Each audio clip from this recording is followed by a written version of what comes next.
Hey, this is Cool Trains in Montreal. It's been a while since I've shown any pictures or videos from my personal collection of model trains. So anyways, some models that I ordered about 2 years ago finally came in, about maybe 2 weeks, 3 weeks ago. So I'm just finally getting a chance to show them off. Now this is the Toronto, Hamilton, and Buffalo Railway. This is a short line that was jointly owned by the Canadian Pacific and by New York Central, and it ran pretty much from through Hamilton, basically, with trackage rights, I believe, to Toronto, and went through to Buffalo, New York. Selkirk Yard, I believe it was, where they would do transfers to New York Central. Anyways, this railroad lasted pretty well into the Conrail era, and it was, I think, disbanded in 1983 or 4, maybe even 1985. Anyway, it was pretty cool. Maybe, I think at one point, didn't CN at some point step in and co-own it with CP? I'm not sure now, to be honest. But they had a pretty cool paint scheme, which I'm going to show you now, because I just got these Atlas GP9s, torpedo tube locomotives. Look at that. That's pretty great. I love the colors.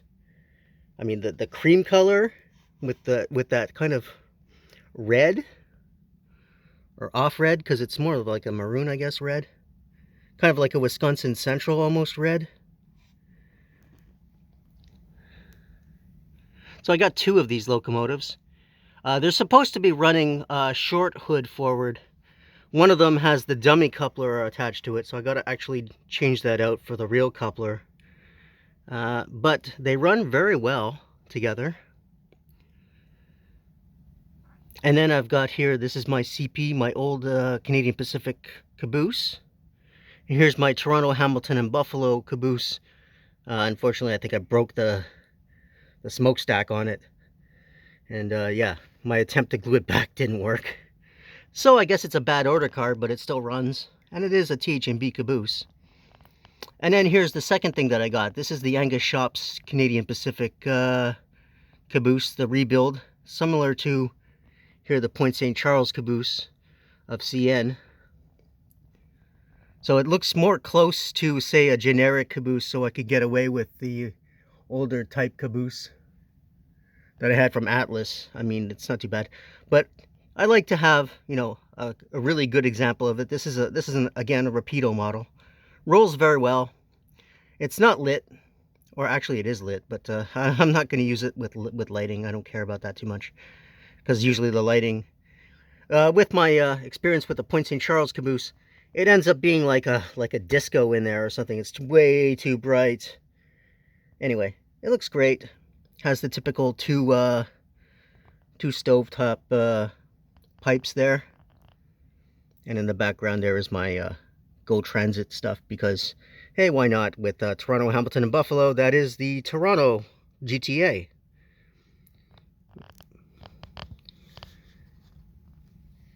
So these are my only Grand Trunk, my only Toronto, Hamilton, and Buffalo rolling stock. Maybe at some point I will get some more, but prices being what they're today, and the fact that I already have a huge collection of stuff, I'm only getting what I really want at this point. And that should be the way it should be, actually. But you know how it is. Sometimes you go to shows and you get a good price, but I haven't gotten any good prices lately at the shows. I mean, most of the rolling stock now is about 20 bucks minimum, most 25.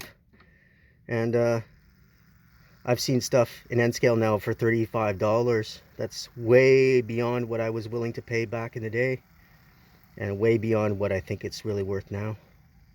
But I have a lot of it.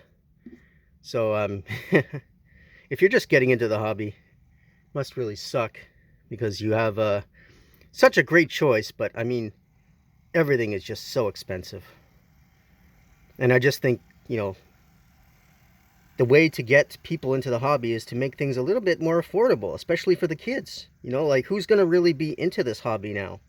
You know, the people that are probably train spotters, and a lot of them are younger, you know, 14, 15, 16-year-olds. I see them trackside a lot. These are the people that would buy these things if They were, you know, maybe $100 for a locomotive, not 150. And if the DCC model was maybe $100 and not the standard DC model, because maybe a lot of people would want the sound, you know. Anyways, this is just a short video to show off my new locomotive, my new locomotives. The two that I bought in the last year and a half. That's it. Last time I bought locomotives was my CN, yeah, which is just up here actually. This CN model,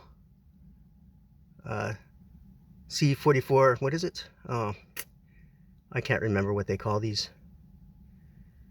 Anyway, it's a General Electric C40-8M. That's it, I think. Yeah, and also I just wanted to show people this. This is running around in the Port of Montreal now. Grand Trunk caboose, just like this one. Running around, they've replaced, I guess, the old Point St. Charles van, the white one, that had a lot of graffiti on it. So if you go to the Port of Montreal, you might see one of these things running around, and also maybe on that spur line that goes to Ardent Mills in Point Saint Henri, that dead end spur just near the crossing there at Saint Ambroise Street. Anyway, yeah. So I might get like a few of these things here.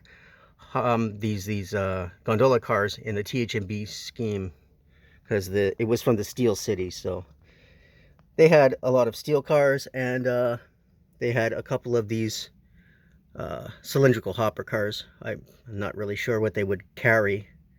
Not pellets, that's for sure. I'm not sure, because it's a steel city and a lot of steel manufacturing. I don't know what those cars would be used for in the steel manufacturing realm. Anyway, so if you like what I do, please subscribe to Cool Trains in Montreal. Have a good day.